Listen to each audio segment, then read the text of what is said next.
We just don't necessarily always realize that we have the power to shift our attention. See, anxiety means that you're overly preoccupied with yourself, with negative outcomes, with the uncertainty of the future. And so instead, let's focus on actions that we can control.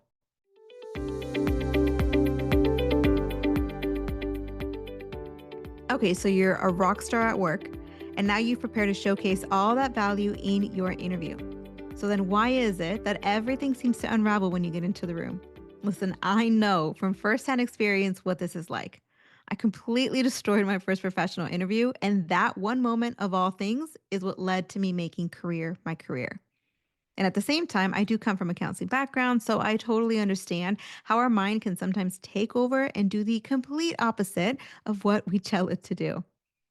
I remember in my particular interview, the stakes were super high. My mentor was the associate vice president at the time, and she was super invested in my success. So you can imagine all that pressure in my head. And I also had what one of my clients likes to call head trash, all these thoughts in my mind that are left over from past situations and failures and even some past trauma. And so I go into this interview and I'm standing there, and there's two people that come to greet me. First, it's a really tall man with a suit that costs an entire month's salary, and this really slender, lovely, sophisticated woman who at the time made me feel and look like Raggedy Ann. They asked me one question, and I completely lost my marbles. And 2 minutes later, I was in the elevator, basically hyperventilating. I know this sounds like a little bit of a caricature, but your situation, I sincerely hope, is nowhere near as dramatic. Still, though, something happens to so many people when they get into interviews. Some of the most competent, most amazing people lose their marbles just like I did, and they blank out. Or something happens, there's a little hiccup, and you're like, now I'm not at the top of my game. What if I told you this does not have to happen? These moments, they happen far less because of the expensive suit and the sophistication, and far more because of our perceptions of ourselves and our perceptions of the people around us. So today, let's get you out of the nervousness and into your confidence. I'm going to share with you how anxiety takes one 2 word question and turns it into an entire catastrophe, and also how you can regain control from that darn 2 word question. We'll talk about perception and its impact on your interview performance. And we'll also talk about the preparation cycle and how I help my clients get prepared well before they even have a callback. Okay, so let's start first with that 2 word question that seems to ruin so many interviews. Can you guess what it is? I'm going to give you a second. If you said what if, you got it. What if? No matter what we do, no matter how thoroughly we prepare for interviews, that what if tends to always come back around. What if I'm asked about driving strategy? I haven't done that yet. What if they ask one of those riddle questions? I heard a really hard one yesterday. Maybe I should prepare for that one. What if they ask me about HubSpot or Salesforce or insert finite tool or skill here?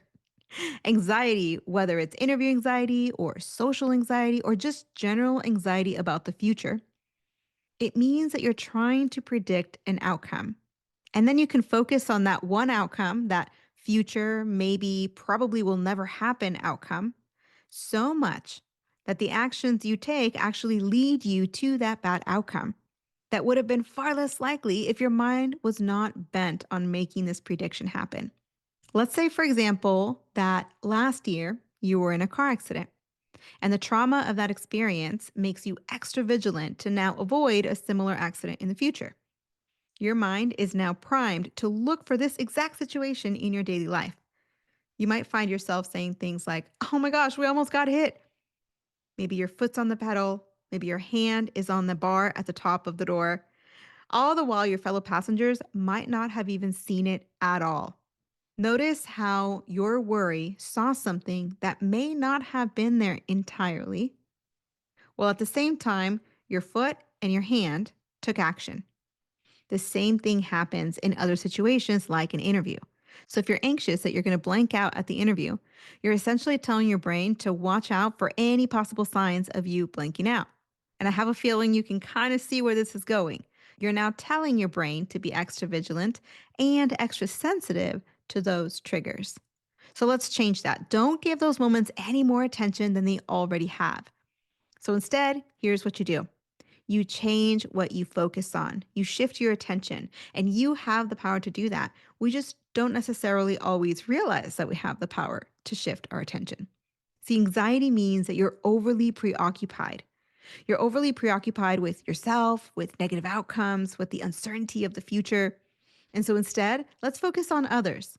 Let's focus on possibility. And let's focus on actions that we can control. Okay, so walk this out with me. Instead of focusing on how you look, how you're perceived, or whether or not you move forward in this interview, instead, focus on the other person or the other people. What do they need to know? What do you think is on their mind today? Are they having a good day, or is this an opportunity for you to make their day a little bit better? And because this is an interview, you of course want to be strategic, right? Ask yourself, based on the job description, what would be the most interesting part of my experience that might be important to them? What might they have questions about? So don't just think of the questions in terms of what you need to say in order to have the perfect answer. Think of the conversational experience and what might be interesting to them. How about when we focus on the negative outcomes? Let's take that part of our attention and shift it away from the negative outcomes and towards possibility. So think really intentionally about, how can I truly help this organization? Or how can I develop professionally if I were to work here? What about this specific posting am I really excited about? And even better, focus less on the possibility of the end outcome and more on the possibility of skill building in the present moment. How could you make this the best possible learning opportunity? What if this was less of a test and more of a game to see how well you could do? Or you might think, hey, what is an interview tactic that I want to strategically experiment with during this interview? Now, this is a really good time to also consider that while some people over prepare for interviews, others under prepare. So, how prepared are you exactly? And I'll be honest with you, spending time to worry about the interview unfortunately does not count as preparation. And so, if someone stopped you at the grocery store and they asked about your experience, would you be able to share it with them? Like right now? If I asked you what your top three accomplishments are as they relate to your ideal role or to a specific posting, would you be able to give me three fully fleshed stories along with your outcomes? Now, listen, your comfort level in doing this on the spot and without a script is going to determine typically how confident you are in an interview.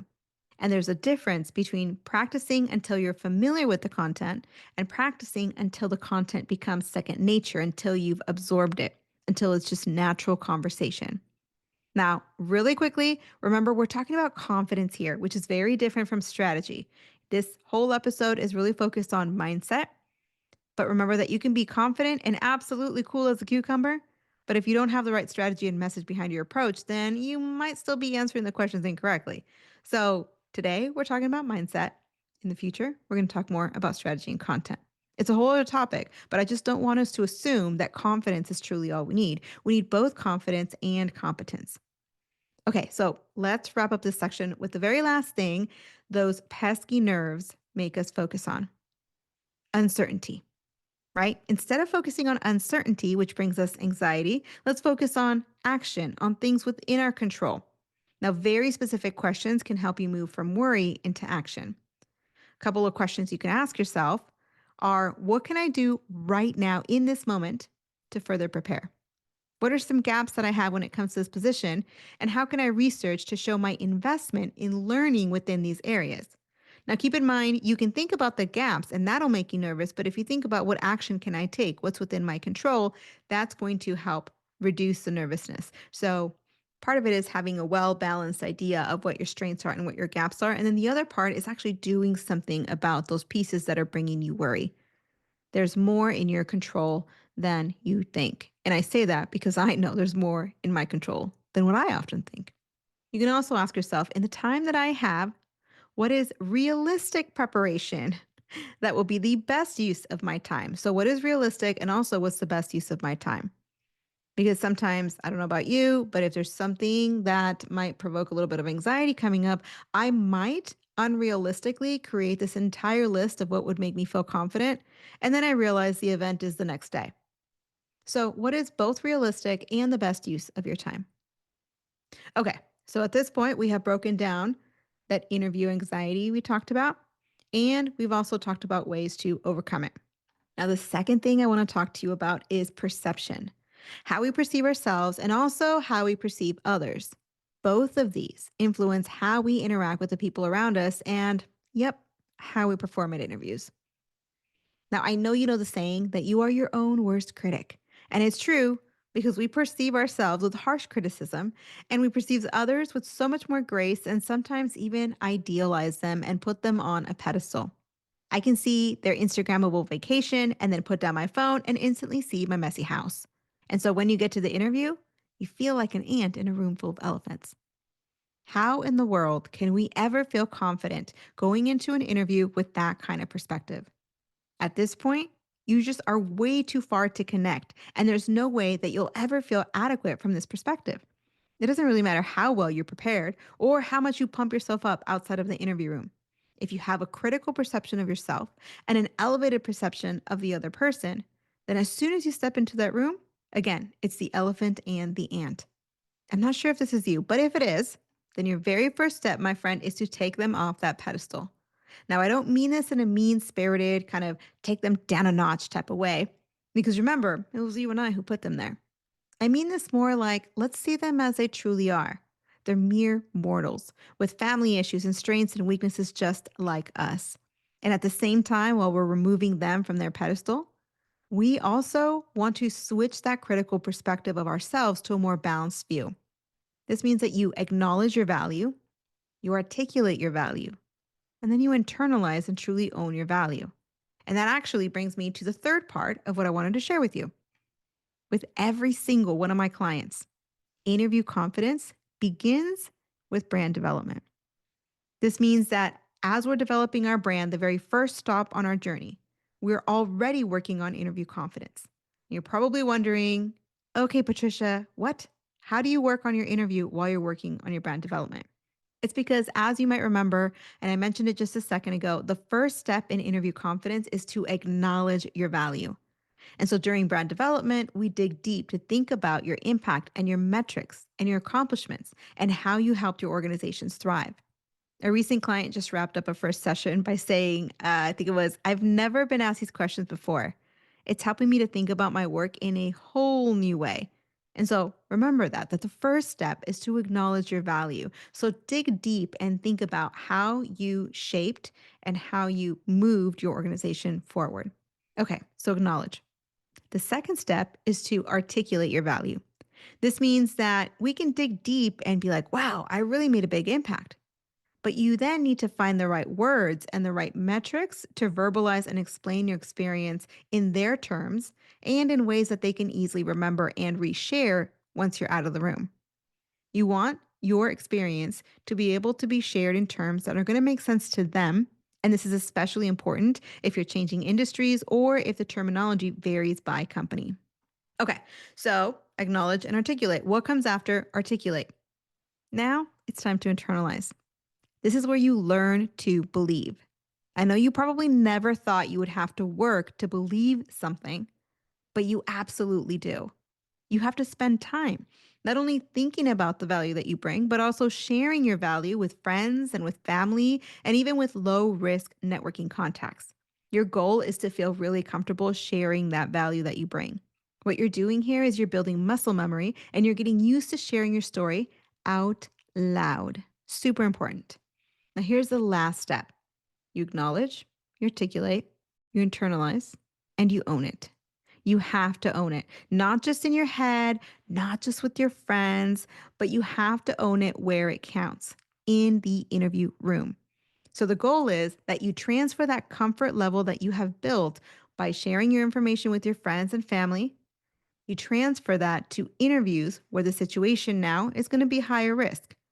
Comfort and confidence in one setting is going to transfer to the other setting. And by the time you get into the interview room, there are less aspects that feel new and foreign and anxiety producing. And now you're operating more on muscle memory. Okay, so I'm going to give you one last tip just in case you put these things into practice and still feel a little bit of nervousness. Totally normal. When you're in the interview room and you feel like you're shaking or you're thinking about, something that's going to make you blank out, right? Or you're just really nervous. Put your hands on your legs or on the seat of your chair and then just feel the material. Feel the texture of it. The goal here is to ground yourself back into reality through your five senses and away from those nerves that are trying to pull your attention from the present moment into anxiety land. Now, there's so many other techniques, but that's just a little quick one if you happen to be going to an interview tomorrow. Now, listen, friend, whether you're headed into your job search or you're already knee deep in it, you need strategy. And so I invite you to join me for our next interview workshop. The link is in the description. It's this coming Thursday, April 17th in the evening. And if you're listening and it's well past the 17th, well, you know what? Check the link anyways, because we're going to refresh it for the next workshop and the next one so that you can still attend. As long as it's live, you, my friend, are invited.